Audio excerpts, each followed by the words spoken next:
నామానికి మహిమ కలుగునుగాక. 95వ కీర్తన మనం తెరుద్దాం.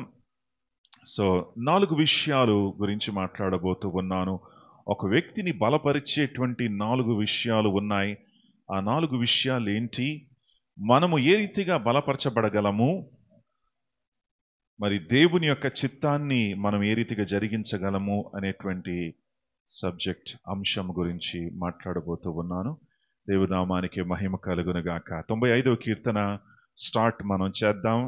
ఇక్కడ 95వ కీర్తన మొదటి 2 వచనాలు చదువుదాం. రండి, యెహోవాను గూర్చి ఉత్సాహ ధ్వని చేయుదము, మన రక్షణ దుర్గమును బట్టి సంతోషగానము చేయుదము. కృతజ్ఞతాస్తుతులతో ఆయన సన్నిధికి వచ్చెదము, కీర్తనలు పాడుచు ఆయన పేరిట సంతోషగానము చేయుదము. వండర్ఫుల్. రండి, మనం ఏం చేద్దాం? యెహోవాకు ఉత్సాహగానము చేద్దాం. హల్లెలూయా. అందుకే మీరు మందిరానికి వచ్చేటప్పుడు ఫస్ట్ మనం ఏం చేస్తున్నాము?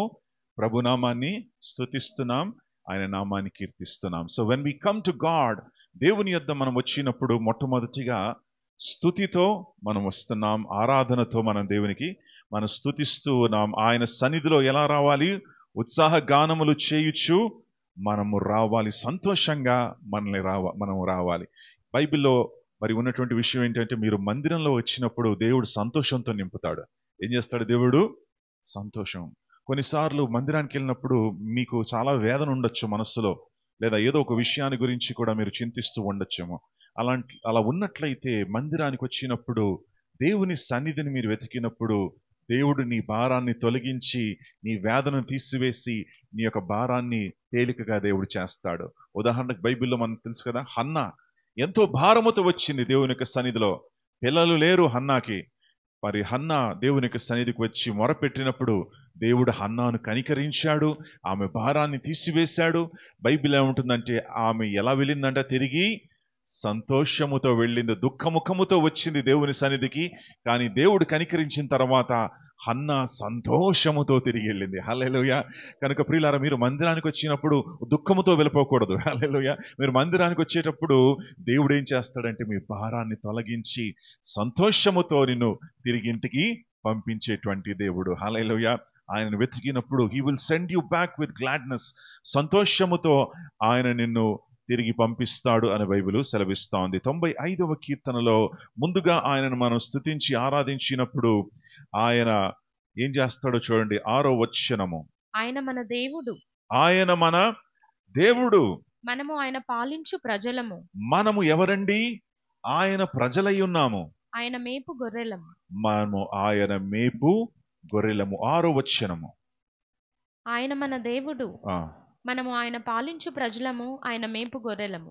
రండి, నమస్కారము చేసి సాగిల పడదాము. రండి, నమస్కరించి ఏం చేద్దాము? సాగిల పడదాం. మనలను సృజించిన యెహోవా సన్నిధిని మోకరించుదాము. హల్లెలూయా. సో మనం ఎలా స్టార్ట్ చేస్తున్నాం? కృతజ్ఞతతో మనము స్టార్ట్ చేస్తున్నాం. తర్వాత మెల్లగా ఎక్కడికి వెళ్తున్నాము? ఆరాధనలోకి వెళ్తున్నాం. ఆరాధన అంటే ఇట్ ఇస్ మోర్ డీపర్ అన్నమాట. It is not just on the surface. స్తుతించవచ్చు, ఎవరైనా స్తుతించవచ్చు, కానీ ఆరాధన అనేది ఇట్ రిక్వైర్స్ మోర్. దాంట్లో మరి సమర్పణ ఉన్నది, మోకరించడం ఉంది. హృదయముల్లో మీరు మోకరించాలి, మీ హృదయాన్ని దేవునికి సమర్పించాలి. Hallelujah. So that is worship. సో ఈ రీతిగా దేవునికి సన్నిధిలో మనము ప్రవేశించినప్పుడు దేవుడు మనకు కాపరిగా ఉంటాడు. దేవుడు మనల్ని నడిపించేటువంటి కాపరిగా ఉంటాడు, మనల్ని నడిపించి బలపరుస్తూ ఉంటాడు. ఆయన నామానికి మహిమ కలుగునుగాక. హల్లెలూయా. దేవుని నామానికి మహిమ కలుగునుగాక. ప్రియులారా, ఈరోజు 4 విషయాలు చూడబోతూ ఉన్నాం. మనల్ని బలపరిచేటువంటి 4 విషయాలు ఉన్నాయి, 4 అంశాలు ఉన్నాయి. వాటి గురించి మనం జాగ్రత్తగా పరిశోధించబోతున్నాం.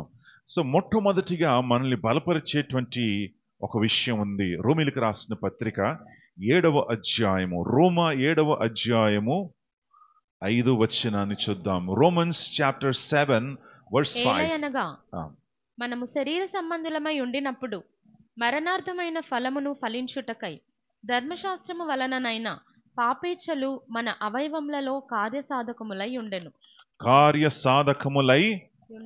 ఉండెను అని మనం చూస్తూ ఉన్నాం. పాపములో ఉన్నప్పుడు మన అవయవాల్లో కొన్ని విషయాలు కార్యసాధకముగా ఉన్నవి. ఇంగ్లీష్లో ఏముందంటే మరి some things where at work in us, కొన్ని విషయాలు మనలో పనిచేస్తూ ఉన్నాయి. వర్క్ అనేటువంటి పదము గ్రీకు భాషలో దాని పదం ఏంటంటే, అర్థం ఏంటంటే ఎనర్జియో. ఎనర్జియో అనేటువంటి పదంలో నుండి మనకేం వచ్చింది? ఎనర్జీ అనేటువంటి పదం వస్తుంది.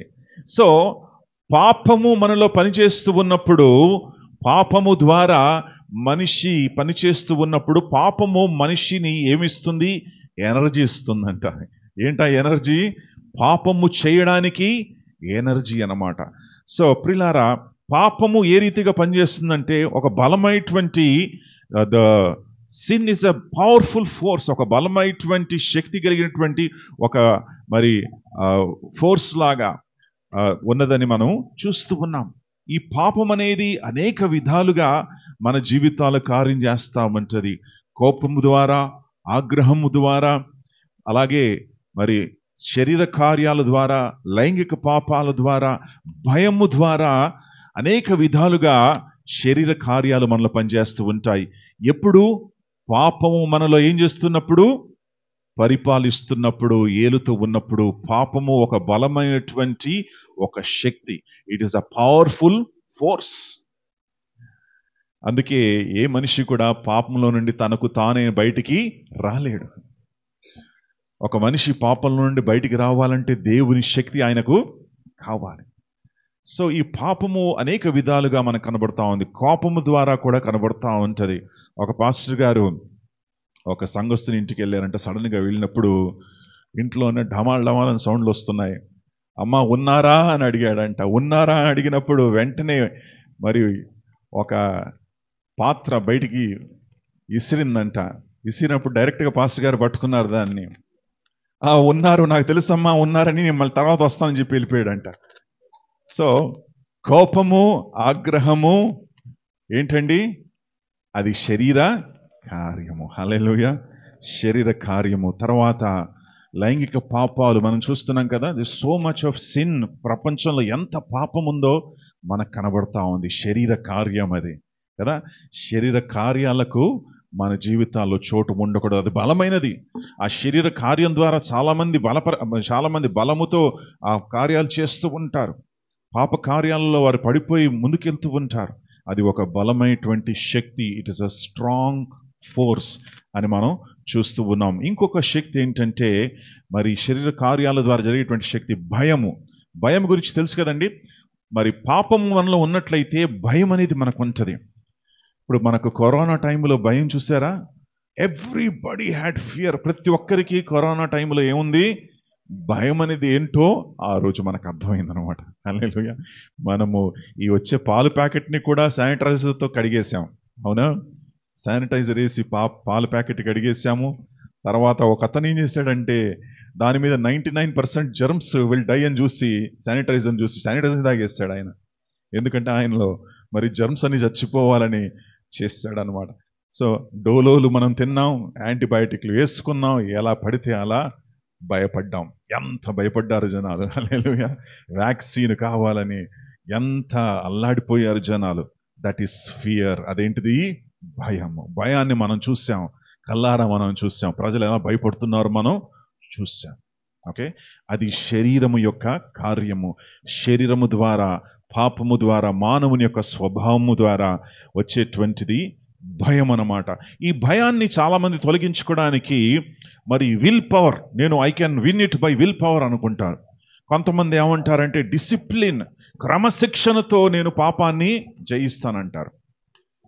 స్నేహితులారా, క్రమశిక్షణ ద్వారా మనం జయించలేము. విల్ పవర్ ద్వారా మనం పాపాన్ని జయించలేము. It is not possible. ఎందుకంటే ఒకరోజు నువ్వు పాపం చేయకుండా ఉండొచ్చేమో, కానీ మరలా నువ్వు ఏం చేస్తావు? దాంట్లోనే పడిపోతావు. సో ఈ యొక్క శరీర కార్యాలు మనల్ని మరణంలోకి నడిపిస్తుంది అని బైబిల్ అంటా ఉంది. 5వ వచనాన్ని మరొకసారి చూడండి అమ్మా. ఏలయనగా మనము శరీర సంబంధులమై ఉండినప్పుడు మరణార్థమైన ఫలమును ఫలించుటకై.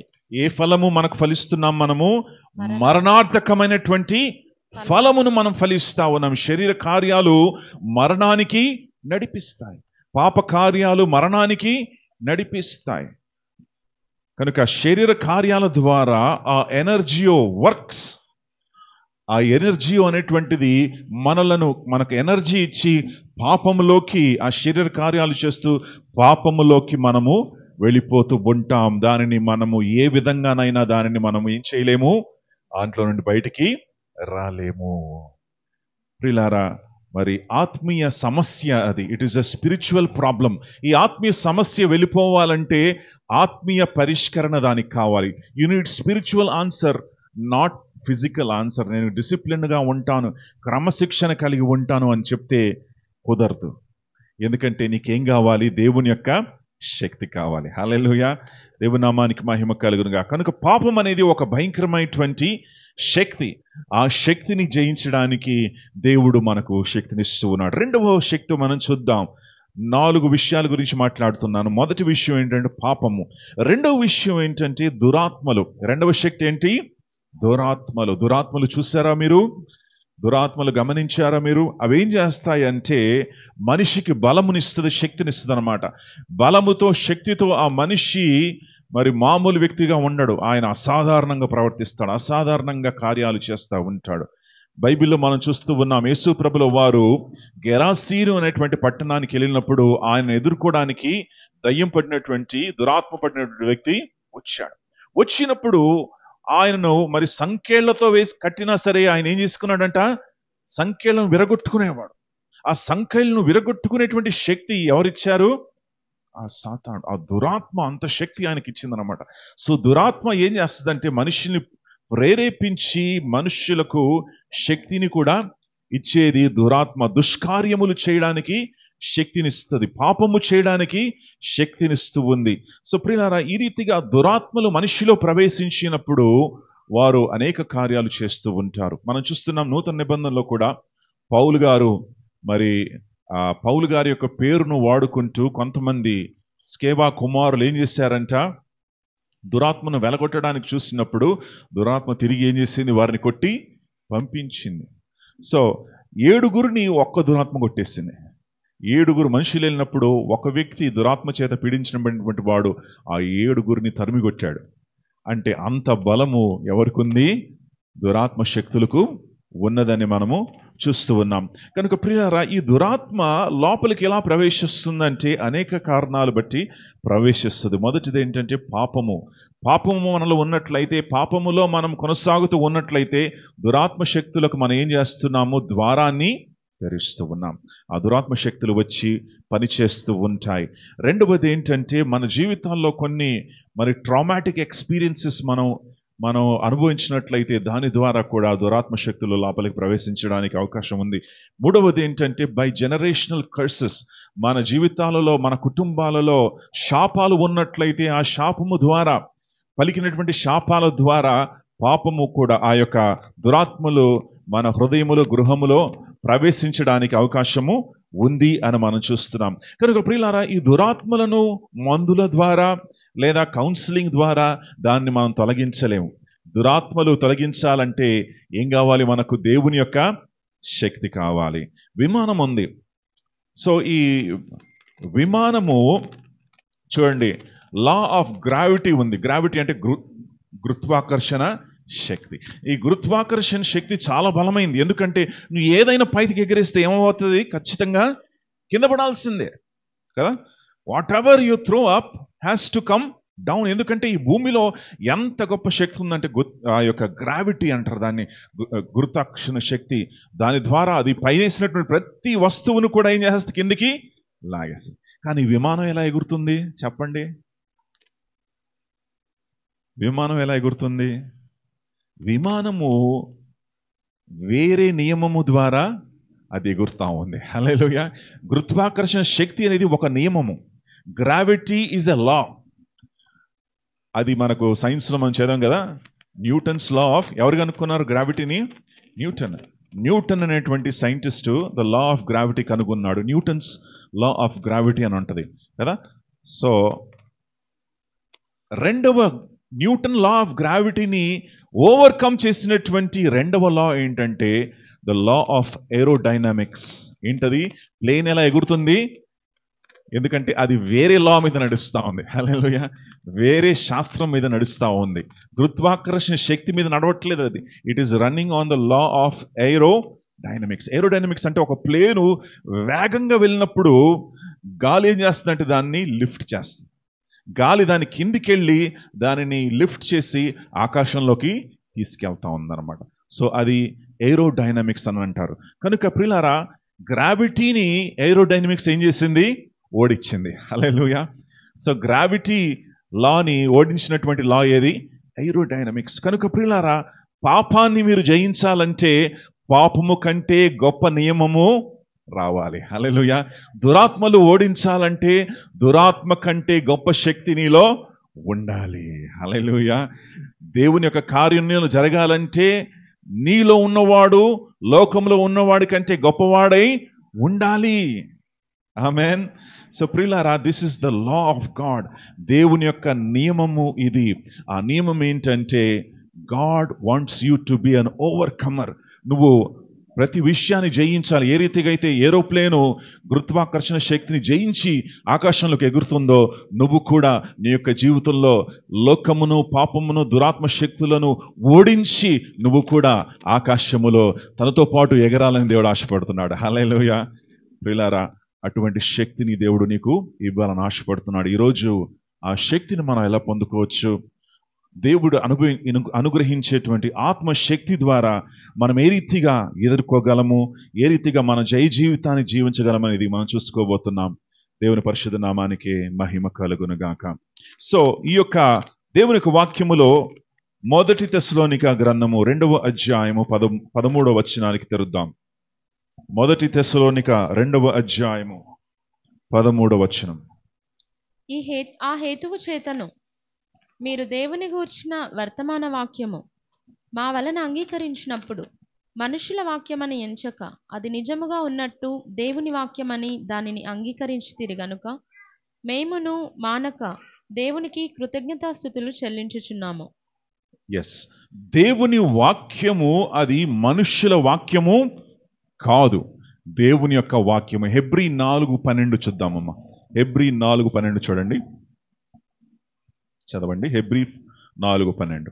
ఎందుకనగా దేవుని వాక్యము సజీవమై దేవుని వాక్యము సజీవమై బలము గలదై బలము కలిగినది, రెండంచులు గల ఎటువంటి ఖడ్గము కంటెను, రెండంచుల ఎటువంటి ఖడ్గము కంటేను వాడిగా ఉంది దేవుని వాక్యము.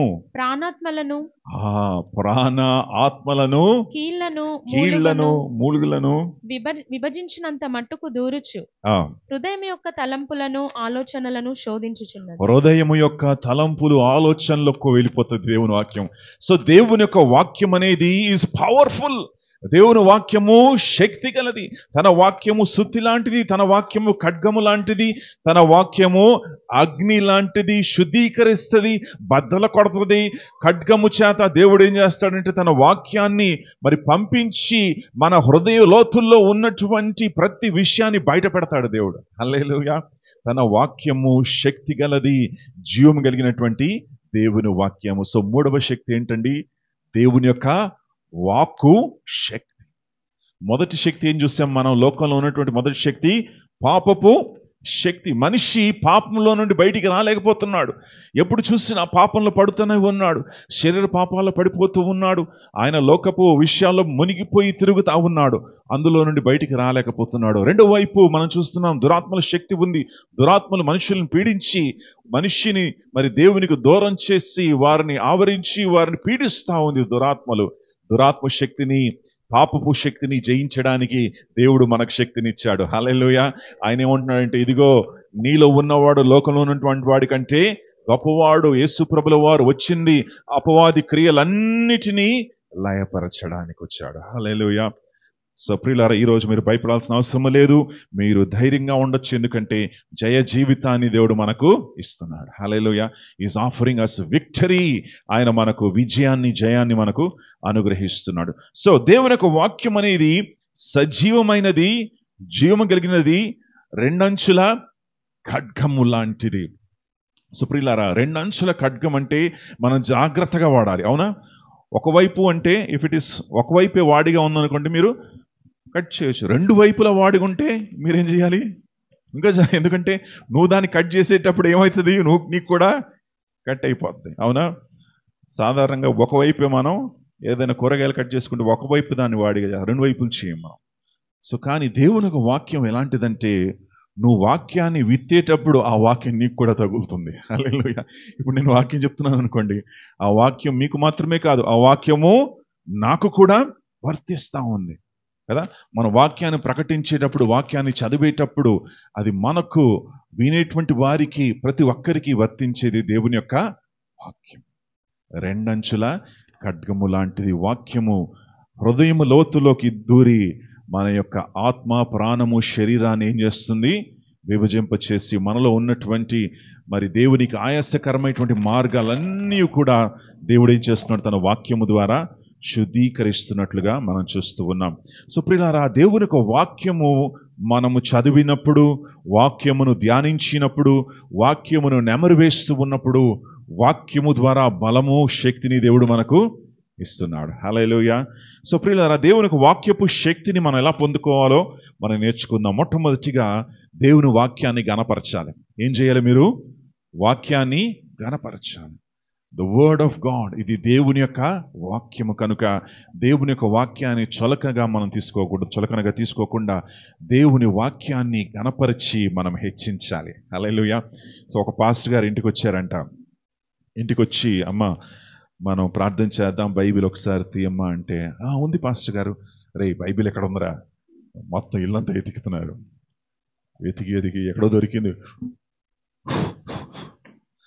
అని చెప్పి దులిపి తీసుకొచ్చి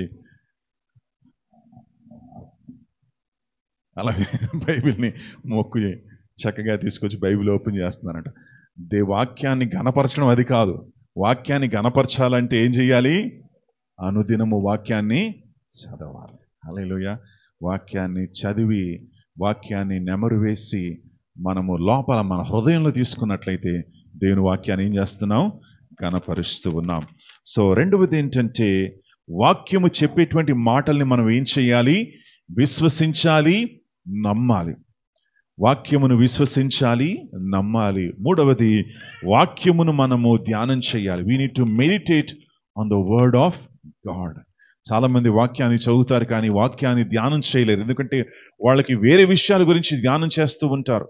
ఆఫీసు గురించి ధ్యానం చేయాలి, లేదా మరి దాని గురించి ఆలోచన చేయాలి, దీని గురించి ఆలోచన చేయాలి. మందిరంలో కూడా కొన్నిసార్లు ఇలాగే ఉంటారు. కొంతమంది చూస్తూ ఉంటారు, చిరునవ్వుతో ఉంటారు, కానీ మైండ్లో ఏముంది? వాళ్ళకి ఇక్కడే ఉన్నారు కానీ మనసు ఎక్కడుంది?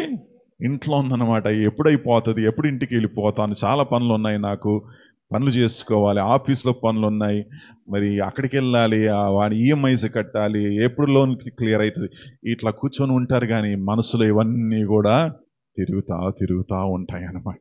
హల్లెలూయా. సో ప్రియులారా, దేవుని యొక్క వాక్యాన్ని మనస్సులో ధ్యానం చెయ్యాలి కదా. ఊరికే ఇలా చదివేసి వెళ్ళిపోతే మనకు లాభం ఉండదు. వాక్యాన్ని మెడిటేట్ చేసి ధ్యానం చేసినప్పుడు వాక్యములో ఉన్నటువంటి సత్యాల్ని మనం గమనించి, మనం గుర్తించి దాని ద్వారా ఆత్మీయ మేలు మనం పొందుకోవచ్చు. ధ్యానించడం మాత్రమే కాదు, వాక్యానికి లోబడాలి. ఏం చేయాలి ప్రియులారా? వాక్యానికి లోబడాలి. We obey the word. వాక్యానికి లోబడుతూ మనం నడుచుకోవాలి. దేవుని యొక్క వాక్యం చెప్పినట్లుగా మనం నడుచుకోవాలి. సౌలు ఏం చేశాడో తెలుసా? దేవుడు సౌలుకి ఇచ్చినటువంటి ఆజ్ఞ ఏంటంటే, నువ్వు వెళ్ళి అమాలేకీలందరినీ కూడా హతము చేసేసేయి అని దేవుడు ఆజ్ఞాపించినప్పుడు సౌలు లోబడకుండా ఆయన కొన్ని గొర్రెలు, మేకలు అన్ని కూడా పట్టుకొచ్చి తన మరి ఇశ్రాయేలు యొక్క గుడారాల దగ్గర పెట్టినప్పుడు సమూయేలు ప్రవక్త వచ్చి అడిగాడు, ఏంటి బాబు, ఏదో సౌండ్లు వస్తున్నాయి, నాకు గొర్రెల సౌండు, మేకల శబ్దం వస్తుంది, ఏమైందంటే, ఏమి కాలేదు సమూయేలు గారు, మేము కేవలము దేవునికి అర్పించడానికి కొన్ని గొర్రెల మేకలు తీసుకొచ్చేసాం. కానీ దేవుడు అన్నాడు కదా, ఏమన్నాడు దేవుడు? సమస్తమును నాశనం చేయాలన్నాడు కదా, నువ్వు అన్ని పట్టుకొచ్చావేంటి అని అడిగినప్పుడు సౌలు ఏమన్నాడంటే, లేదు, ఇది దేవునికి నేను అర్పణగా అర్పించాలి. నిజంగా ఆయన మనసులో అర్పణ లేదండి. ఆయన మనసులో ఏముంది? లోభం ఉంది. He wants to grab it for himself. తన కోసం పెట్టుకుందామని చూశాడు. ఇవన్నీ ఎందుకు వేస్ట్ చేయాలి, వీటన్నిటిని చంపితే మనకు లాభం ఏముంది, మనం పెట్టుకుందాం అని ఆలోచన చేసి దేవునికి అర్పణగా తీసుకొచ్చాను అంటున్నప్పుడు మరి దేవుడు ఏమన్నాడో తెలుసా, నీ అర్పణ నాకు అవసరం లేదు. హల్లెలూయా. నీ అర్పణ నాకు వద్దు. చూడండి 50వ కీర్తనలో కూడా దేవుడు దావీదుతో అన్నటువంటి మాటలు, లేదా ఆసాపు పొందుకున్నటువంటి, దేవుడు ఆసాపుకు తెలియపరిచినటువంటి చక్కటి సత్యాలేంటో చూడండి. దేవాది దేవుడైన యెహోవా ఆజ్ఞ ఇచ్చుచున్నాడు, తూర్పు దిక్కు మొదలుకొని పడమటి దిక్కు వరకు భూ నివాసులను రమ్మని ఆయన పిలుచుచున్నాడు. పరిపూర్ణ సౌందర్యము గల సియోనులో నుండి 50వ అధ్యాయము మరి 8వ వచనము చూడండి. నీ బలుల విషయమై నేను నిన్ను గద్దించుటలేదు, నీ బలుల విషయములో నేను గద్దించట్లేదు, నీ దహన బలులు నిత్యము నా ఎదుట కనబడుచున్నవి. నీ ఇంట నుండి కోడెనైనను, నీ ఇంట్లో కోడెలైనను, నీ మందలో నుండి పొట్టేళ్లనైనను నేను తీసుకొనను. నాకు వద్దు. అడవి మృగములన్నీయు, అడవి మృగములన్నీ, 1000 కొండల మీది పశువులన్నీయు నావే గదా. 1000 కొండల మీద ఉన్న పశువులన్నీ కూడా నావే కదా. కొండలలోని పక్షులన్నిటినీ నేను ఎరుగుదును, పొలములలోని పశ్వాదులు నా వశమై ఉన్నవి. లోకమును దాని పరిపూర్ణతయు నావే. నేను ఆకలి కొనెను నీతో చెప్పను. నేను ఆకలి కొంటే కూడా నీకు చెప్పను. ఎందుకంటే వీళ్ళేమనుకున్నా అంటే దేవునికి ఆకలి వేస్తుందేమో, అందుకే దహన బలి తీసుకొచ్చి దేవునికి అర్పిస్తున్నారు. రే బాబు, కొండల మీద ఉన్నదంతా కూడా నాదేరా, నాకు ఆకలి వేయదు, కావాలంటే నేను నీకు చెప్తానా, ఒకవేళ నాకు ఆకలి వేస్తే నీకు చెప్తాను, లేరా బాబు వద్దు, ఇవన్నీ కూడా తీసుకురాకండి. ఎందుకు, నీ హృదయం నాకు కావాలి. హల్లెలూయా. దహన బలులు కాదు ఆయన కావాల్సింది కదా. గొర్రెలు మేకలు అన్ని పట్టుకొచ్చి దాన్ని కట్ చేసి దేవుని ముందు అర్పణగా వేస్తా ఉన్నారు వీళ్ళు. హృదయాలు మాత్రం దేవునికి దూరంగా ఉన్నాయి. దేవునికి ఏం కావాలో చూడండి, చదవండి. వృషభముల మాంసము నేను తిందునా, పొట్టేల రక్తము త్రాగుదునా. దేవునికి స్తుతి యాగము చేయుము. దేవునికి ఏం చెయ్యాలి, స్తుతి యాగము చెయ్యండి. మహోన్నతునికి నీ మొక్కుబడులు చెల్లించుము. మహోన్నతునికి నువ్వేం చెయ్యాలి, మొక్కుబడులు చెల్లించాలి. కనుక ప్రియులారా, దేవునికి ఏం కావాలంటే ఆయన వాక్యానికి లోబడి నువ్వు నడుచుకోవాలి. సో దేవుని చిత్తం ఏంటంటే ఆయన నువ్వు గణపరచాలి, ఆయన మాటకు లోబడాలి. ఆయన ఏమంటున్నాడంటే కృతజ్ఞత అర్పణలను నువ్వు అర్పించాలి అని దేవుడు అంటున్నాడు. అప్పుడు నువ్వు అర్పించి కృతజ్ఞత అర్పణలు అర్పించినప్పుడు నేనేం చేస్తాను, నాకు మొరపెట్టుడి, నేను నీకు ఉత్తరం ఇస్తాను అంటున్నాడు దేవుడు. హల్లెలూయా. సో ప్రియులారా, నేను నీకు జవాబు ఇస్తాను. నువ్వు ఇవన్నీ కూడా, ఈ కోడ్లు మేకలు ఇవన్నీ కూడా తీసుకొచ్చి అర్పించి దాని రక్తాన్ని పూసి ఇవన్నీ కూడా చేయాల్సిన పని లేదు. ఎందుకంటే దేవుని యొక్క కోరిక ఏంటంటే ఆయన మన హృదయాలను కోరుకుంటున్నాడు. హల్లెలూయా. మన హృదయాలను కోరుకుంటున్నాడు. దేవుని నామానికి మహిమ కలుగునుగా. కనుక దేవునికి వాక్యాన్ని మనము ధ్యానం చేసి వాక్యం మీద మనము అనుసరించాలి. ఇంకో విషయం ఏంటంటే వాక్యాన్ని మనము నోటితో ఒప్పుకోవాలి. వాక్యాన్ని ఏం చేయాలి, నోటితో ఒప్పుకోవాలి. వాక్యాన్ని నమ్మడం మాత్రమే కాదు, వాక్యానుసారంగా కూడా మాట్లాడాలి. ఉదాహరణకి ఇశ్రాయేలీయులు మరి దేవుడు వారిని ప్రేమించి ఐగుప్తు నుండి బయటికి తీసుకొచ్చి కానాను దేశం యొక్క మరి ఆ బార్డర్ వరకు తీసుకెళ్ళాడు. బార్డర్ వరకు తీసుకెళ్ళి అక్కడ నుండి ఒక అడుగు వేస్తే కానాన్లోకి వెళ్ళిపోతారు. కొంతమంది వేగుల వారిని పంపించి వెళ్ళి చూడండమ్మా ప్రదేశం ఎలా ఉందంటే చూశారు. తిరిగి వచ్చిన తర్వాత ఏమన్నారు తెలుసా, దేవుడిచ్చేటువంటి ప్రదేశం మంచిదే, కానీ దేవుడిచ్చేటువంటి ప్రదేశము సస్యశ్యామలమైనటువంటి ప్రదేశం, కానీ దేవుడిచ్చేటువంటి ప్రదేశము పాలు తేనెలు ప్రవహించేటువంటి ప్రదేశమే, కానీ కానీ కానీ అని వాళ్ళు ఏమన్నారంటే వారి సొంత ఆలోచన పెట్టామన్నారంటే మా వల్ల కాదు, మీ వల్ల కాదయ్యా, దేవుడు తీసుకెళ్తాడు మిమ్మల్ని, మేము లోపలికి వెళ్ళలేము, శత్రువు ఏం చేస్తాడు, చంపేస్తాడు మమ్మల్ని అని భయపడి ఇశ్రాయేలీయులు మరలా వెనక తిరిగి మోషేను వదిలేసుకొని వేరే మనిషిని నాయకుడిగా ఎన్నుకొని వారు వెళ్ళిపోదామని ప్లాన్ చేశారు.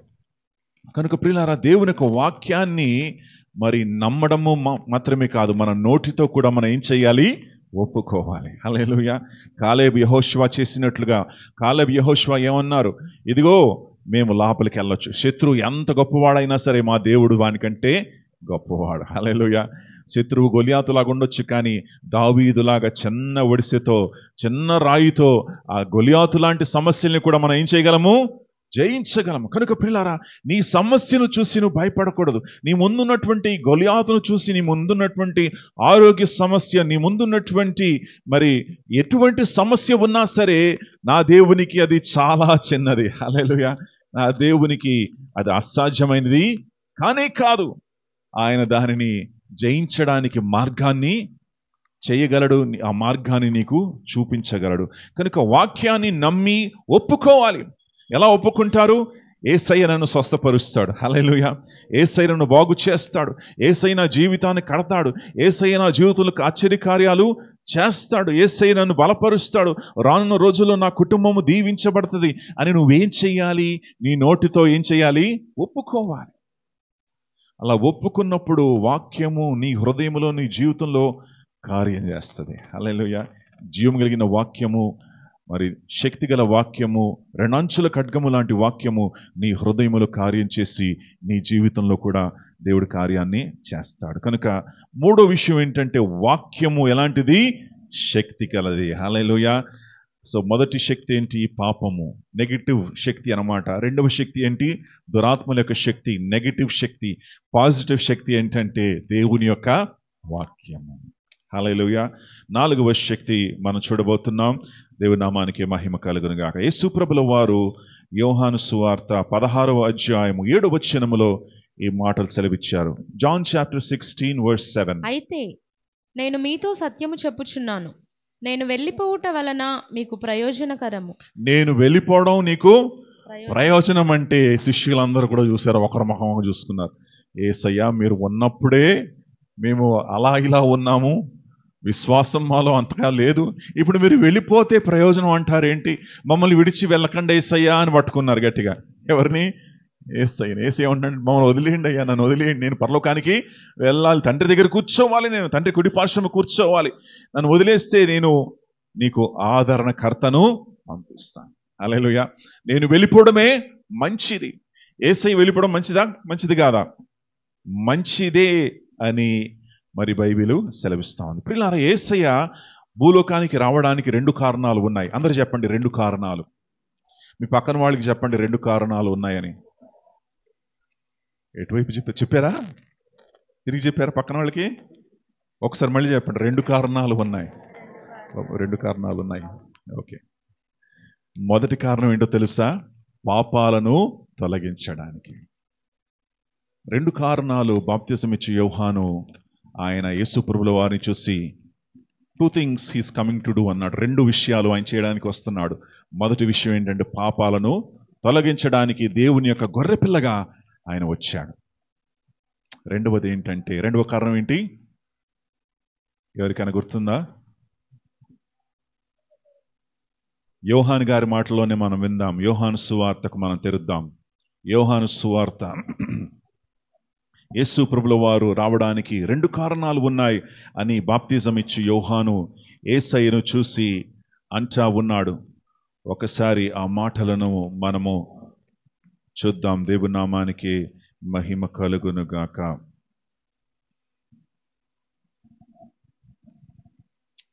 29వ వచనం. మరునాడు యోహాను యేసు తన యొద్దకు రాగా చూచి, యేసు తన యొద్దకు రాగా చూసి, ఇదిగో ఇదిగో లోక పాపమును మోసుకొని పోవు దేవుని గొర్రెపిల్ల. లోక పాపములను మోసుకొని పోవు దేవుని గొర్రెపిల్ల. యేసయ్య ఏం చేస్తున్నాడంటే, మోసుకుంటూ ఉన్నాడు. పాపమును తన భుజము మీద మోసుకుంటూ ఉన్నాడు. He's carrying the burden of sin. పాపము యొక్క భారాన్ని తన మీద మోసుకుంటున్నాడు. హల్లెలూయా. తన మీద పాపాన్ని వేసుకుంటూ ఆయన కలువరి సిలువకి ఎక్కి, కలువరి సిలువలో ఆయన మన కోసం మరణించాడు అని మనం చూస్తున్నాము. రెండవ కారణం ఏంటి అని మనం చూడబోతున్నాం. 33వ వచనము. నేను ఆయనను ఎరుగనైతిని గాని నీళ్ళలో బాప్తిస్మమిచ్చుటకు నన్ను పంపినవాడు నీవెవని మీద ఆత్మ దిగివచ్చి నిలుచుట చూతువో ఆయనే పరిశుద్ధాత్మలో బాప్తిస్మమిచ్చువాడని నాతో చెప్పెను. రెండో కారణం ఏంటి? ఆయన రావడానికి పరిశుద్ధాత్మలో బాప్తిజం ఇవ్వడానికి. The two fold work of Jesus Christ. యేసు ప్రభుల వారు లోకానికి రావడానికి 2 కారణాలు: పాపాలు మోసుకుంటూ దేవుని యొక్క గొర్రెపిల్లగా మరణించడానికి, రెండవది పరలోకానికి వెళ్ళి మన కొరకు ఆదరణకర్తను పంపించి ఆదరణకర్తలో మనకు బాప్తిజం ఇవ్వడానికి, అంటే ఆత్మలో మనల్ని ముంచివేయడానికి, ఆత్మలో మనల్ని నింపడానికి ఆయన వచ్చాడు. హల్లెలూయా, దేవుని నామానికి మహిమ కలుగునుగాక. ఇప్పుడు మరలా తిరిగి వద్దాం. యోహాను 16:7 వచనంలో ఒక అద్భుతమైనటువంటి సత్యం ఉంది, మీకు చూపించాలని ఆశపడుతున్నాను. 16 వచనం 7 వచనం. సత్యము చెప్పుచున్నాను, నేను వెళ్ళిపోవటం వలన మీకు ప్రయోజనకరము. నేను వెళ్ళిపోవడం నీకు ప్రయోజనము. నేను వెళ్ళని ఎడల ఆదరణకర్త మీ యొద్దకు రాడు, నేను వెళ్ళిన ఎడల ఆయనను మీ యొద్దకు పంపుదును. నేను వెళ్ళి ఎవరిని పంపిస్తానంటున్నాడు యేసయ్య? పంపించాడా పంపించలేదా? పంపించాడు. ఎంతమంది అంటున్నారు? పంపించాడు యేసయ్య. ఎవరిని పంపించాడు? ఆదరణకర్త. హల్లెలూయా. ఆదరణకర్త ఈ లోకంలో ఉన్నాడంటే దాని అర్థం ఏంటంటే యేసయ్య పరలోకంలో ఉన్నాడు. హల్లెలూయా. యేసయ్య పరలోకంలో ఉండి మన కొరకు ఆదరణకర్తను పంపించాడు. హీ సెంట్ హిస్ స్పిరిట్, తన ఆత్మను మన కోసం పంపించాడు. ఆదరణకర్త. యోహాను సువార్త 16వ అధ్యాయములో ఆయనకు మరొక పేరుంది. ఆయన పేరు ఆదరణకర్త. ఇంకా ఆయన వచ్చి పాపమును గూర్చియు నీతిని గూర్చియు తీర్పును గూర్చియు లోకమును ఒప్పుకొనజేయును. లోకులు నా యందు విశ్వాసముంచలేదు. 13వ వచనం.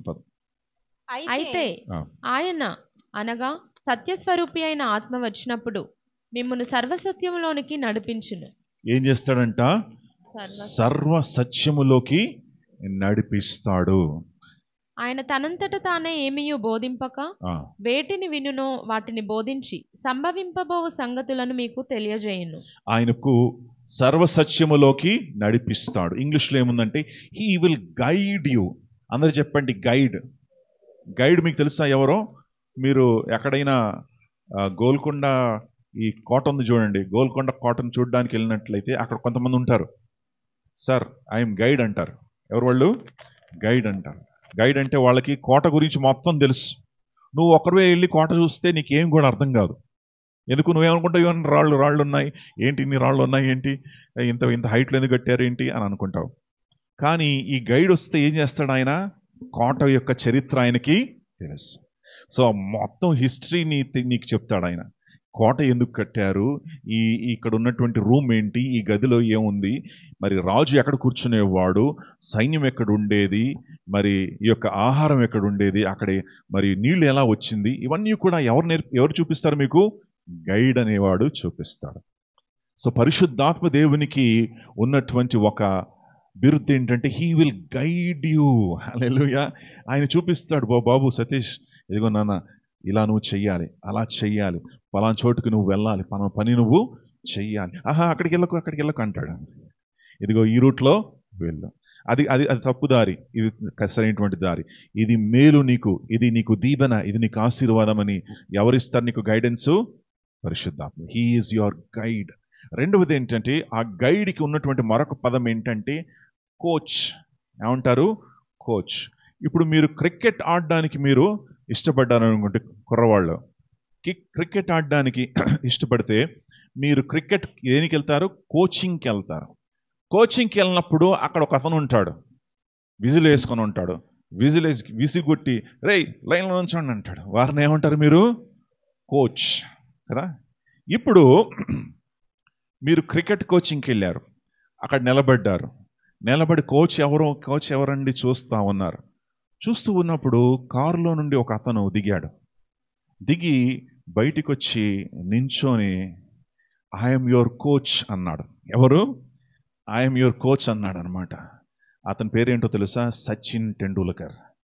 నువ్వు సచిన్ టెండూల్కర్ని చూసి ఏం చేస్తావు అప్పుడు? ఊరి సచిన్ టెండూల్కరే మాకు కోచింగ్ ఇస్తాడా అంటారా? అనరా? ఎందుకు? సచిన్ ఎవరు? క్రికెట్కి దేవుడు లాంటి వాడు కదా. ఆయన స్టాటిస్టిక్స్ చూస్తే సచిన్ తెండూల్కర్ 51 100s కొట్టాడు, 51 టెస్ట్ 100లు కొట్టాడు, 50 వన్డే ఇంటర్నేషనల్స్ ఆడాడు, 200 టెస్ట్ మ్యాచ్లు ఆడాడు. సుమారు 500 వన్డే ఇంటర్నేషనల్స్ ఆడాడు. తర్వాత 200 వికెట్లు తీశాడు. బౌలింగ్ కూడా వచ్చి ఆయనకి 200 వికెట్స్ కూడా తీశాడు. అది మాత్రమే కాదు, క్యాచింగ్ కూడా వస్తుంది ఆయనకి. 250 క్యాచెస్ తన కెరియర్లో పట్టుకున్నాడు. సో ఈ కోచ్ ఎవరు మామూలు వ్యక్తి కాదు. హల్లెలూయా, ఎంతో గొప్ప వ్యక్తి. నీకు కోచింగ్ ఇవ్వడానికి సచిన్నే మరి ఆయన వచ్చినట్లయితే నువ్వు ఎంత పడిపోతావు. హల్లెలూయా. నీ కోచ్ ఎవరో తెలుసా? ఆత్మీయ జీవితంలో పరిశుద్ధాత్మ దేవుడు. హల్లెలూయా. ఆయన ఎవరు? భూమి పునాది వేసినటువంటి దేవుడు ఆయన. హల్లెలూయా. ఆయన నిన్న నేడు నిరంతరము ఏకరీతిగా ఉన్నటువంటి దేవుడు. He's your coach. Hallelujah. He's your mentor. He's the person who will guide you. నిన్ను గైడ్ చేసేటువంటి దేవుడు ఆయన.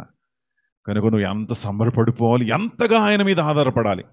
నువ్వేం చేయాలి? ప్రతి విషయాన్ని కూడా కోచ్ గారు నాకు చూపించండి, కోచ్ గారు ఇది చేయొచ్చా, అయ్యా కోచ్ నాకు చెప్పండి, ఎలా బౌలింగ్ వేయాలి, ఎలా చెయ్యాలి, ఇలా నుంచుంటే కరెక్టా, ఈ పొజిషన్లో ఉంటే కరెక్టా, అడగరా మీరు? అడుగుతారు కదా. అలాగే పరిశుద్ధాత్మ దేవుని మీరేం చెయ్యాలి? అడగాలి. అయ్యా నేను పని చేయొచ్చా, నేను వెళ్ళొచ్చా, నేనేం చెయ్యాలి, ఎలా నడుచుకోవాలి, ఎలా ప్రవర్తించాలి, ఎలా నా జీవితాన్ని నడిపించుకోవాలి, నా కుటుంబాన్ని నడిపించే మార్గం చూపించండి అయ్యా అని ఎవరిని అడగాలి? మీరు కోచ్ని అడగాలి. కోచ్ ఎవరు? పరిశుద్ధాత్మ దేవుడు. హల్లెలూయా. ఆదరణకర్త, కోచ్, హెల్పర్, గైడ్ అని యేసు ప్రభుల వారు మీకు మేలు కలుగుతుంది, ఆయనను నమ్మండి, ఆయనను పంపిస్తానని చెప్పి యేసయ్య వెళ్ళాడు. హల్లెలూయా. సో ప్రియులారా, ఈ కోచ్ అనేవాడు చేసేటువంటి పని ఏంటంటే కోచింగ్ మాత్రమే కాదు, ఆయన నిన్ను బలపరిచే దేవుడు ఆయన. హల్లెలూయా. నిన్ను బలపరిచి he will fill you with power. అనాయింటింగ్తో నిన్ను నింపుతాడు, బలము శక్తితో నిన్ను నింపుతాడు, వాక్కు శక్తిని నీకు దయచేస్తాడు, వాక్యాన్ని ప్రకటించడానికి, మరి వాక్యాన్ని మరి చదవడానికి, వాక్యము ద్వారా బలపరచబడ్డానికి ఆయన ఆత్మశక్తిని మనకు ఇస్తాడు. హల్లెలూయా. దేవుని నామానికి మహిమ కలుగును గాక. నేను మొట్టమొదటిసారి వాక్యం చెప్పేటప్పుడు యవనస్తుడిగా ఉన్నాను. I was like maybe teenager, 20s ఉన్నాను, 21 ఆ ఏజ్లో ఉన్నాను. వాక్యం చెప్పమన్నారు. నేను చాలా ప్రిపేర్ అయ్యాను. నించున్నప్పుడు కాళ్ళంతా కూడా టక టక టక టక కొట్టుకుంటుంది అన్నమాట. అక్కడ యవనస్తులందరూ కుర్రవాళ్లే, కానీ గుండె కొట్టుకుంటుంది, కాళ్ళు కొట్టుకుంటూ ఉన్నాయి. ఎంత ప్రిపేర్ చేశాను, 5 నిమిషాలు అయిపోయిన వాక్యం. 5 నిమిషాల్లోనే ముగించేశారు. గబగబా వెళ్ళి కూర్చున్నాను. ఎందుకు? I don't know. కానీ ఇప్పుడు కోచ్ ఏం చేశాడు? కోచింగ్ ఇచ్చాడు. హల్లెలూయా. కోచ్ నాకు కోచింగ్ ఇచ్చి ఇప్పుడు నిలబడి గంట కూడా ఈజీగా చెప్పేంతగా కోచింగ్ దేవుడిచ్చి ఏం చేశాడు? నన్ను బలపరిచాడు. హల్లెలూయా. నన్ను బలపరిచి నన్ను నడిపించినటువంటి దేవుడు ఆయన. దేవుని నామానికే మహిమ కలుగును గాక. సో కోచ్కి మనం లొంగిపోదాం. కోచ్ మనకు కోచింగ్ ఇచ్చేటువంటి దేవుడై ఉన్నాడు. ఎఫెసీ 3వ అధ్యాయము 20వ వచనం. మనలో కార్యసాధకమైన తన శక్తి చొప్పున మనము అడుగు వాటన్నిటికంటేను ఊహించి వాటన్నిటికంటేను అత్యధికముగా చేయ శక్తిగల దేవునికి. అడుగు వాటన్నిటికంటేను ఊహించు వాటన్నిటికంటే, అడగడం మాత్రమే కాదు, ఊహించలేనటువంటి కార్యాలు కూడా ఆయన ఈ జీవితంలో చేస్తాడు. హల్లెలూయా. ఊహించలేనటువంటి, ఎప్పుడు కూడా అనుకోలేదు, ఎప్పుడు కూడా దేవుడు ఇలా జరిగిస్తాడని నువ్వు ఊహల్లో కూడా నువ్వు అనుకోలేదు, అలాంటి గొప్ప కార్యాలు నీ జీవితంలో దేవుడు చేస్తాడు. హల్లెలూయా. పరిశుద్ధాత్మ దేవునికి నువ్వు చోటిచ్చి పరిశుద్ధాత్మ దేవునికి నడిపింపుతూ నువ్వు ముందుకు సాగినట్లయితే దేవుడు ఘనమైన కార్యాలు నీ జీవితంలో చేస్తాడు. ప్రియులారా, దేవునామానికి మహిమ కలుగును గాక. ఆయన శక్తి మనలో పనిచేస్తా ఉంది. The power that works in us. ఆయన ఆత్మశక్తి మనలో పనిచేస్తా ఉంది. దేవునామానికి మహిమ కలుగును గాక. సో ద పవర్ అంటే ఎనర్జియో, గ్రీక్ వర్డ్లో మనం చూసాం కదా. ఎనర్జియో అనేటువంటి పదం works in us. Sin works in human man. మనిషిలో పాపము పనిచేస్తూ ఉంది, మనిషిలో దురాత్మలు కార్యం చేస్తూ ఉంటాయి. అదే మనిషి ఎప్పుడైతే తన జీవితాన్ని దేవునికి లోబడి నడుచుకుంటాడో ఆయనలో దేవుని యొక్క వాక్యం కార్యం చేస్తుంది, ఆయనలో పరిశుద్ధాత్మ దేవుడు కార్యం చేస్తున్నాడు. కొలస్సీ 1వ అధ్యాయం 29వ వచనం. అందు నిమిత్తము నాలో బలముగా కార్యసిద్ధి కలుగజేయు ఆయన క్రియాశక్తిని బట్టి నేను పోరాడుచు ప్రయాసపడుచున్నాను. నాలో బహుబలంగా కార్యసిద్ధి చేసేటువంటి ఆయన క్రియాశక్తిని బట్టి, తన క్రియాశక్తి, ఆయన కార్యసిద్ధము నాలో చేస్తా ఉంది దేవుడు, దేవుని కార్యం నాలో జరుగుతా ఉంది అని ఎవరంటున్నారు? పౌలు గారు అంటున్నారు. సో దేవుని కార్యం పౌలు యొక్క జీవితంలో ఎలా జరుగుతుందంటే దేవుని యొక్క ఆత్మశక్తి ద్వారా జరుగుతున్నట్లుగా మనం చూస్తూ ఉన్నాం. దేవునామానికి మహిమ కలుగును గాక. కనుక ప్రియులారా, పరిశుద్ధాత్మ దేవుడు మనలో కార్యం చేస్తున్నప్పుడు మనలో ఏం కనపడుతుందో తెలుసా? ఆత్మ ఫలాలు కనిపిస్తాయి. So you will see love, you will see joy, ఆనందము, సంతోషము, దీర్ఘశాంతము, దయాలత్వము, మంచితనము, ఇవన్నీ కూడా పరిశుద్ధాత్మ దేవుడు మనలో మరి కార్యం చేస్తున్నప్పుడు ఇవన్నీ కూడా మనలో పెరుగుతూ పెరుగుతూ వెళ్ళిపోతూ ఉంటాయి. సో ఒకవేళ నీలో మరి దేవుని యొక్క ఆత్మకార్యం జరగట్లేదంటే ఈ యొక్క ఏరియాస్లో ఏదో ఒక ఏరియాలో నువ్వు ఆయనకు పరిపూర్ణంగా సమర్పించలేదు. పరిపూర్ణంగా సమర్పించినప్పుడు దేవుని యొక్క ఆత్మకార్యం జరుగుతూ ఉంది. దేవునామానికి మహిమ కలుగునుగా. కనుక ప్రియులారా, ఆత్మ యొక్క బలమును, ఆత్మ యొక్క శక్తిని మనం పొందుకోవాలి. పరిశుద్ధాత్మ దేవుని యొక్క శక్తి ఎంత గొప్పదో తెలుసా? యేసు ప్రభుల వారిని సమాధిలో నుండి తిరిగి లేపినటువంటి శక్తి అది. Hallelujah. The power that rise Jesus from the dead, ఆ శక్తి మనలో పనిచేస్తూ ఉంది. సో యేసు ప్రభుల వారు తిరిగి లేచింది ఎలా తెలుసా? పరిశుద్ధాత్మ దేవుని యొక్క శక్తి ద్వారా. అదే శక్తి నీలో నాలో కూడా కార్యం చేస్తూ ఉంది. దేవుడు మనలో కార్యం చేస్తున్నప్పుడు ఆయన శక్తితో మనం ముందుకు వెళ్ళొచ్చు. తన ఆత్మ బలముతో మనం ముందుకు వెళ్ళొచ్చు. తన ఆత్మ కార్యాన్ని మనం జరిగించవచ్చు. కనుక దేవుడు ఏమంటాడే, నువ్వు కాదు, నేను పని చేయాలి. మరి నా ఆత్మ నీలో పని చెయ్యాలి, నా ఆత్మ కార్యం నీలో జరగాలి. సో ప్రియులారా, మనం దేవునికి లొంగిపోయినప్పుడు, దేవునికి మనం సమర్పించబడినప్పుడు దేవుని యొక్క శక్తి ద్వారా, ఆత్మశక్తి మనకు అనుగ్రహించి మనల్ని నడిపిస్తుంది. మనం చూస్తున్నాం జకర్యా గ్రంథంలో ఏముంది? శక్తి చేత కాదు, బలము చేత కాదు, శక్తి చేత కాదనేను, బలముతోనిది కాదనేను, శక్తి చేత కాదనేను, బలముతోనిది కాదనేను, నా ఆత్మ ద్వారా దీని చేయునని యెహోవా సెలవిచ్చెను, నా ఆత్మ ద్వారా దీని చేతునని యెహోవా సెలవిచ్చెను. ప్రియులారా, తన ఆత్మ ద్వారా దేవుడు ఏం చేస్తాడు? అసాధ్యమైనది సాధ్యం చేస్తాడు. నువ్వు అనుకోవచ్చు, ఇది నా వల్ల కాదు, ఇది అసాధ్యము, ఇది జరగదు, దిస్ ఇస్ నాట్ పాసిబుల్, మానవుడి ద్వారా ఇది సాధ్యము కాదు అనుకోవచ్చు. దేవుడు ఏమంటాడంటే, నువ్వు అనుకుంటున్నావు శక్తితో ఇది జరుగుతుందేమో, ఏదో విషయం ద్వారా జరుగుతుందని. కానీ దేవుడు ఏమంటాడంటే, నా ఆత్మ ద్వారా జరిగిస్తాను. హల్లెలూయా. నా ఆత్మ ద్వారా ఈ కార్యాన్ని నీ జీవితంలో జరిగిస్తాను. నా ఆత్మ ద్వారా నీ జీవితంలో నువ్వు ఎదురు చూస్తున్నటువంటి కార్యాన్ని శక్తితో కాదు, మానవుని ద్వారా కాదు, దేవుని ఆత్మ ద్వారా దేవుడు జరిగిస్తాడు. హల్లెలూయా. తన ఆత్మ కార్యాన్ని ఈరోజు నీ హృదయంలో జరిగించాలని దేవుడు ఆశపడుతూ ఉన్నాడు. గలతీయులకు రాసిన పత్రిక గలతీ 3వ అధ్యాయము 5వ వచనాన్ని చూద్దాం.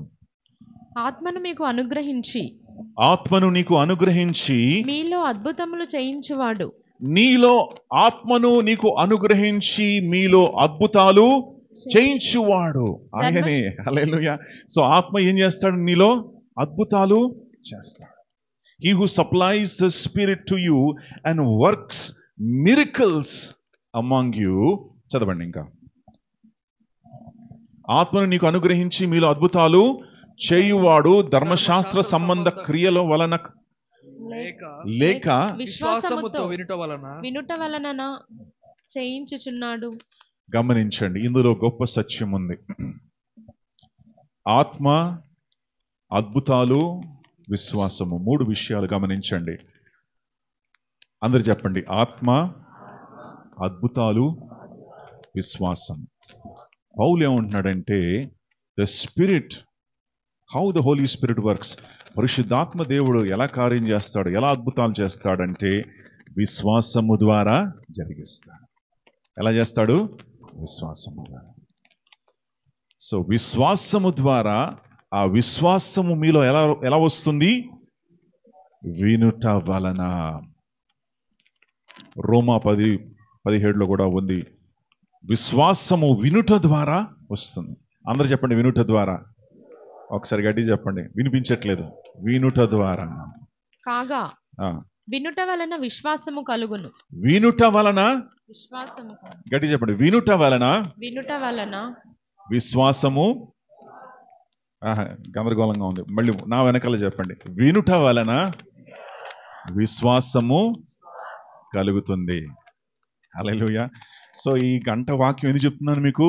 మీలో ఏం రావాలి? గట్టి చెప్పండి, విశ్వాసము. హల్లెలూయా. ఈ విశ్వాసం ద్వారా ఏం జరుగుతుంది? గట్టి చెప్పండి, అద్భుతాలు. హల్లెలూయా. అక్కడ ఉంది కదండి, విశ్వాసం ద్వారా, ఆత్మ ద్వారా దేవుడు ఏం చేస్తాడు? అద్భుతాలు.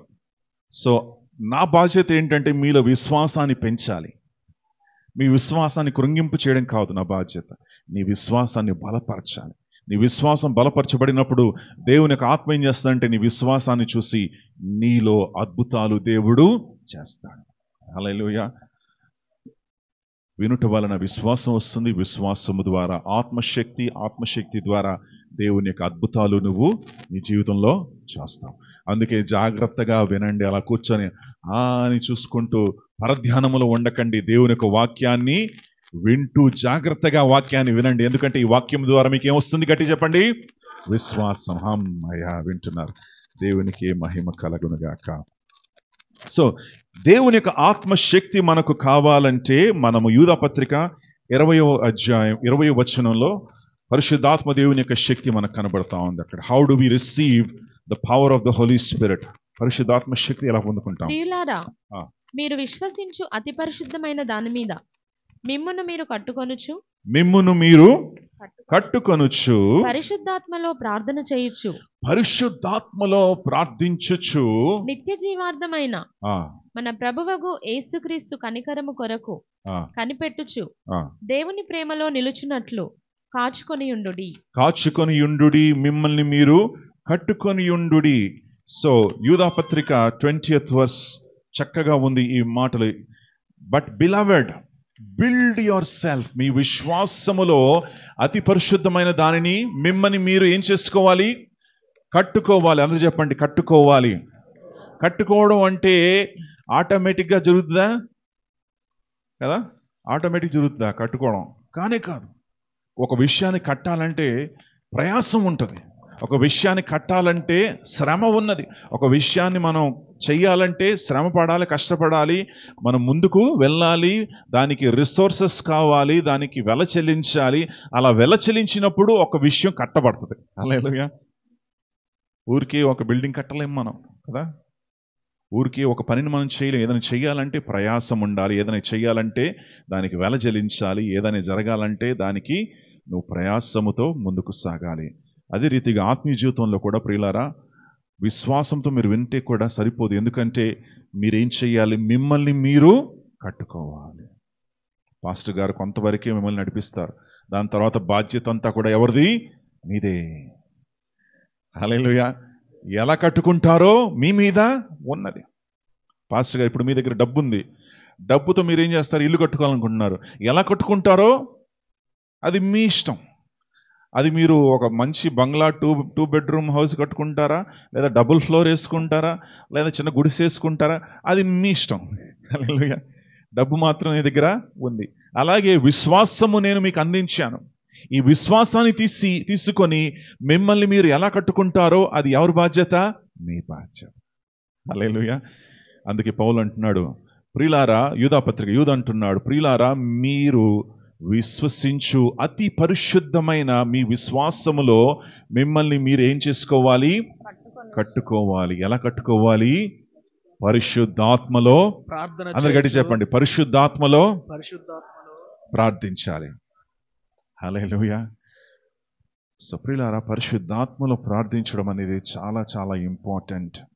ఒక మనిషి ఆత్మీయంగా ఎదగాలంటే అది చాలా అవసరం. ఒక మనిషి బలపరచబడాలంటే, ఆత్మీయ బలము, శక్తి పొందుకోవాలంటే పరిశుద్ధాత్మలో ఆయన ప్రార్థన చేయాలి. హల్లెలూయా. మామూలు ప్రార్థన కాదు, not just speaking with your mouth, but praying from your spirit. నీ ఆత్మలో నుండి ప్రార్థించడము, ఆత్మశక్తి ద్వారా ప్రార్థించడము, అది నువ్వు నేర్చుకున్నట్లయితే ఆత్మీయ జీవితంలో ఏమవుతావు? కట్టబడతావు. హల్లెలూయా. అద్భుతాలు జరుగుతాయి. దేవుడి కార్యాన్ని జరిగిస్తాడు. కనుక పరిశుద్ధాత్మలో ప్రార్థించడం అనేది మర్చిపోకండి. ప్రతిరోజు పరిశుద్ధాత్మ దేవుని అడగండి, ప్రభువా పరిశుద్ధాత్మలో నన్ను ప్రార్థించడానికి శక్తిని దయచేయి అని నువ్వు ప్రభుని అడిగినప్పుడు ప్రభు ఆత్మశక్తిని దయచేస్తాడు. పరిశుద్ధాత్మలో ప్రార్థించాలి. సో 95వ కీర్తన మనం చూసుకున్నాం కదా. మనం ముందుకెళ్ళాలంటే ఆరాధించాలి, పరిశుద్ధాత్మలో ప్రార్థించాలి. అలా చేసినప్పుడు ఆత్మీయ బలము, ఆత్మీయ శక్తిని మనము పొందుకుంటాం. బలహీనంగా మనం ఉండము, బలవంతులుగా మనము ఉంటాం. చాలా మంది బలహీనంగా ఉంటున్నారు ఈ రోజుల్లో. మరి కోవిడ్ వచ్చిన తర్వాత మరి చాలా మంది యొక్క ఇమ్యూనిటీ పడిపోయింది అనమాట. ఇమ్యూనిటీ చాలా మందికి పోయింది. ఎందుకంటే ఆ రోగాలు భయంకరమైన రోగాలు. ఆ రోగాలు సోకిన తర్వాత మనం తీసుకున్న మెడిసిన్స్, మనం తీసుకున్న యాంటీబయాటిక్స్ ఇవన్నీ కూడా ఏం చేస్తుంటే మనిషిలో ఉన్నటువంటి ఆ ఇమ్యూనిటీ, ఎదుర్కొనేటువంటి రోగాలను ఎదుర్కొనే శక్తి తగ్గిపోయింది మనిషిలో. అందుకే ఇప్పుడు ఏం కావాలి? మనకు ఎనర్జీ కావాలి. హల్లెలూయా. మనకు కావాల్సిందంటే మల్టీవిటమిన్స్, ఎనర్జీ, ఇవన్నీ కూడా మనం పొందుకున్నట్లయితే మనం మరలా ఏం చేసుకోవచ్చు? బలాన్ని, శక్తిని పొందుకోవచ్చు కదా. సో ప్రియులారా, దేవుని యొక్క ఆత్మీయ జీవితంలో కూడా నువ్వు బలపరచబడాలి. దేవుని కోసం నువ్వు స్థిరంగా ఉండాలి. ప్రభువుని ఆరాధించండి. ఆత్మీయ బలం ఎలా పొందుకోవాలంటే దేవుని ఆత్మను ఆహ్వానించండి. మొదటిగా దేవుని యొక్క ఆత్మను ఆహ్వానించండి, దేవుని ఆత్మను గౌరవించండి. రెండవది ఆరాధించండి. రెండవది ఏం చేయాలి? ఆరాధించండి. అందరూ చెప్పండి, ఆరాధించాలి. హల్లెలూయా. ఆరాధనలో దేవుని ఆత్మ ఉంది, దేవుని ఆత్మశక్తి ఉంది. కనుక worship God, God will fill you with his spirit. దేవుని ఆరాధించినప్పుడు తన ఆత్మతో దేవుడు నిన్ను నింపుతాడు. తర్వాత ఆత్మలో ప్రార్థించండి. దేవుని యొక్క విశ్వాసములో ముందుకు వెళ్ళండి. Then you will experience power of the holy spirit. పరిశుద్ధాత్మ శక్తితో నువ్వు రోగాలు జయిస్తావు, సమస్యలు జయిస్తావు. మరి ప్రతి విషయం మీద దేవుడు నీకు విజయాన్ని ఇస్తాడు. హల్లెలూయా. దేవుడు ఈరోజు నీకు విజయాన్ని ఇవ్వాలని ఆశపడుతున్నాడు. మరి ప్రతి విషయం పైన జయాన్ని ఇచ్చి జయశీలుడుగా నేను నిలబెట్టాలని ఆశపడుతున్నాడు. కనుక ప్రియులారా, ఈ 4 శక్తుల గురించి మనం విన్నాం. ఏ శక్తి మనకు కావాలో మనమే కోరుకోవచ్చు. శరీర కార్యాలు చేసేటువంటి, శరీరం ఇచ్చేటువంటి శక్తి, అది మనల్ని పాప కార్యాల్లోకి నడిపిస్తుంది. పాపం అనేటువంటి శక్తి ఉంది, దురాత్మల యొక్క శక్తి ఉంది, దేవుని వాక్యపు శక్తి ఉంది, పరిశుద్ధాత్మ దేవుని యొక్క శక్తి ఉంది. నువ్వు ఏది కోరుకోవాలి? పరిశుద్ధాత్మ దేవుని యొక్క శక్తి, దేవుని వాక్యం యొక్క శక్తిని కోరుకొని నిన్ను నువ్వు బలపరుచుకొని నువ్వు ముందుకు సాగాలి. ఆమేన్. సో ప్రతిరోజు ఒక కమిట్మెంట్ మనం చేద్దాం. ఈరోజు నేను ప్రతిరోజు ప్రభువుని ఆరాధిస్తాను. Hallelujah. I will worship the Lord. దావీదు వలె నేనేం చేస్తాను? ఆరాధిస్తాను. దావీదు వలె నేను ప్రభుని స్తుతిస్తాను. నా ప్రాణమా అని దావీదు అంటున్నాడు. ఎవరితో మాట్లాడుకుంటున్నాడు? తనతో తాను మాట్లాడుకుంటున్నాడు. హల్లెలూయా. ప్రాణము లోపల ఉంది కనుక ప్రాణంతో ఏమంటున్నాడు? నా ప్రాణమా యెహోవాను సనుతించు. హల్లెలూయా. అంతరంగమున్న సమస్తమా ఆయన నామాన్ని స్తుతించు, ఆరాధించు. దావీదు తన జీవితంలో ఒక్కసారి కూడా ఓడిపోలేదు. ఒక్క యుద్ధము కూడా దావీదు ఓడిపోలేదు. హల్లెలూయా. Not one battle. ఎన్నో యుద్ధాలు పోరాడు, ఒక్క యుద్ధము కూడా దావీదు ఓడిపోలేదు. ఎందుకంటే పరిశుద్ధాత్మ దేవుడు ఆయనకి ఏమి ఇచ్చింది? విజయాన్ని ఇచ్చింది. హల్లెలూయా. అనుదినము ఆయనకు విజయాన్ని దేవుడు అనుగ్రహించాడు. ఎందుకంటే దేవుడు, దావీదు ఎవరండి? ప్రభువును ఆరాధించినటువంటి ఆరాధికుడు. హల్లెలూయా. ప్రియులారా, మీరు ప్రభువును ఆరాధించినప్పుడు దేవుడు నీకు విజయాన్ని ఇస్తాడు. పాపం పైన జయము, శరీరం పైన జయము, శరీర కార్యాల పైన జయము, దురాత్మల పైన జయమును దేవుడు నీకు ఇస్తాడు. హల్లెలూయా. దేవుని నామానికి మహిమ కలుగును గాక. ప్రార్థన చేద్దాం. Let's pray together. కలిసి ప్రార్థనలో మనం ఏకీభవిద్దాం. పరిశుద్ధాత్మ దేవా, నీకే స్తోత్రాలు, మీ నామానికి మహిమ, ఘనత, ప్రభావాలు కలుగును గాక. ఈ ఉదయకాలము తండ్రి, నీ మందిరములో, నీ సన్నిధిలో కూడుకోవడానికి మాకు ఇచ్చిన శ్రేష్టమైన సమయాన్ని బట్టి వందనాలు తండ్రి. ఇదిగో ప్రభువా, ఒకవేళ ఎవరైనా ఇంకా శరీర కార్యాలు చేస్తూ తండ్రి, పాప కార్యాల్లో వారు జీవిస్తూ ఉన్నట్లయితే తండ్రి, ఇంకా తండ్రి వారు జీవితాన్ని మార్చుకోకుండా తండ్రి లోక ఆశల్లో, పాపపు ఆశల్లో వారు జీవిస్తూ ఉన్నట్లయితే తండ్రి, అలాంటి బిడ్డల్ని తండ్రి కనికరించి కృప చూపించి తండ్రి నీ రక్తము ద్వారా వారిని కడిగి శుద్ధీకరించి తండ్రి వారిని బయటికి రప్పింప చేయవలసిందిగా మనవి చేస్తున్నాను తండ్రి. దురాత్మల యొక్క శక్తిలో నుండి వారిని విడిపింప చేయండి. చీకటి శక్తుల్లో నుండి ప్రభాని బిడ్డల్ని విడిపింప చేయండి. ఏ దురాత్మ శక్తి, ఏ పాపపు శక్తి తండ్రి వారిని ఏలడానికి వీలు లేదు నాయన. నీ బిడ్డల్ని ప్రభా బయటికి రప్పించండి అయ్యా. లోకముల నుండి నువ్వు వేరుపరిచావు, నీ సొత్త అయినటువంటి ప్రజలుగా వారు ఏర్పాటు చేసుకున్నావు కనుక కాల్ దెమ్ అవుట్ లార్డ్. వారిని బయటికి రప్పించు ప్రభువా, విడిపించు నాయన తండ్రి. వారికి జయాన్ని దయచేయి ప్రభువా, నీకు స్తోత్రాలు. ఇదిగో తండ్రి నీ ఆత్మతో మమ్మల్ని నింపండి. నిన్ను ఆరాధించే బిడ్డలుగా, నేను స్తుతించే బిడ్డలుగా, నేను మయంపరిచే బిడ్డలుగా మమ్మల్ని లేవనెత్తండి. దావీదు వలె నేను స్తుతించాలి. దావీదు వలె 7 మార్లు దేవుని స్తుతించినట్లుగా మేము ప్రతిరోజు నీ సన్నిధిలో ప్రభు కనబడి నేను స్తుతించి నీ నామాన్ని తండ్రి ఆరాధించడానికి మాకు సహాయం చేయి. పరిశుద్ధాత్మతో మనల్ని నింపండి అయ్యా తండ్రి. మా యొక్క ఆత్మీయ జీవితాలు విశ్వాసము ద్వారా కట్టుకునే కృపను మాకు దయచేయండి. మీ నామానికి సమస్త మహిమ కలుగునుగాక తండ్రి. ఇదిగో జయ జీవితాన్ని జీవించడానికి మమ్మల్ని పిలిచినందుకు వందనాలు. ఓడిపోవడానికి మమ్మల్ని పిలవలేదు తండ్రి. తండ్రి ప్రతి విషయంలో తండ్రి మేము జయించాలి. లోకాన్ని, పాపాన్ని, శరీరాన్ని తండ్రి ప్రతి విషయంలో జయాన్ని పొందుకుంటూ మేము ముందుకు సాగే కృపను మాకు దయచేయండి. మీ నామానికి మహిమ, ఘనత, ప్రభావాలు కలుగునుగాక. యేసయ్య పేరట స్తుతించి నీ నామాన్ని మహిమపరుస్తున్నాను తండ్రి. ఆమేన్.